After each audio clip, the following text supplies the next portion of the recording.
Good evening and welcome, ladies and gentlemen, and sorry for starting a few minutes late this evening. Ladies and gentlemen, the Pegasus story has exactly, as I had warned on Monday, turned out to be the biggest hoax of the year. Maybe one of the biggest hoax stories of a decade. The author of the hoax report, Amnesty International, has now virtually disowned the outlandish claims that media houses who participated in this strange hoax operation had made. The claim was that a spyware called Pegasus was used to infiltrate phones of some politicians, journalists, and activists. Now, accepting that it has no proof, Amnesty has accepted, and I quote, that there is no certainty that Pegasus spyware from NSO was ever used in this, unquote. Now, this is not just a U-turn.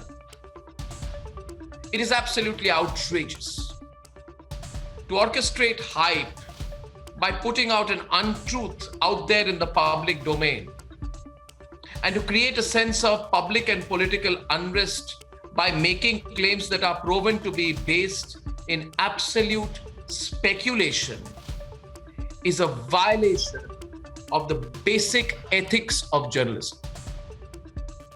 Viewers, the real horror is in the way the headlines have been spun.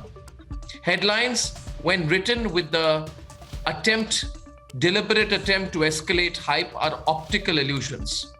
2 days back, BBC, for example, put out a report. And this is the way it was headlined. Pegasus, spyware sold to governments, targets activists. If you quickly glance through this headline, it seems like an acceptance of guilt by the makers of Pegasus that they were targeting activists. Today, Amnesty has said, and I quote, that Amnesty never presented this list ever as NSO's Pegasus list, though some of the world's media may have done so. So essentially, now that the lie has been caught, Amnesty is blaming the media, and maybe tomorrow those people in the media will blame Amnesty. In other words, realizing that its game is up, Amnesty has now put the entire blame on the so-called media for making these false claims. So Amnesty has done a U-turn to save itself from further exposure from organizations like Republic, which brings me to the most critical point. The problem is also with a lot of people in the media. First, the media that participated in this handout operation. My dear viewers, in broadcast, in journalism, the one thing that I despise are handouts. You should do your own reports and then stand up for them. Reports, stories, so-called investigations done by a third party, which some publish or broadcast as their own, are not reports in the first place. They are handouts. When the report is proven later to be untrue, like in this case, the media which published it has its credibility ripped apart. In this case, maybe there was no credibility. Whatever is left is ripped apart.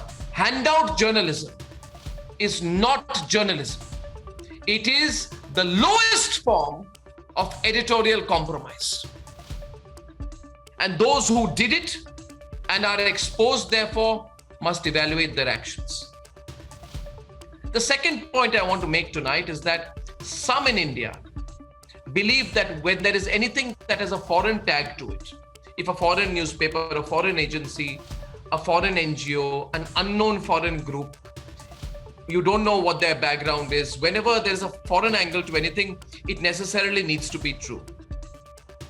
If this were only because of an inferiority complex that some people in India have, I would pity them.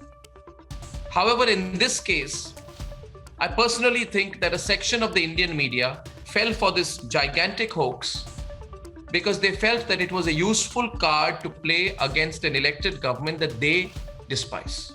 So it was opportunistic for them. In that sense, we would not be wrong in saying that they acted out of malice and ill intent, not anything else. It was not a mistake. It was well planned.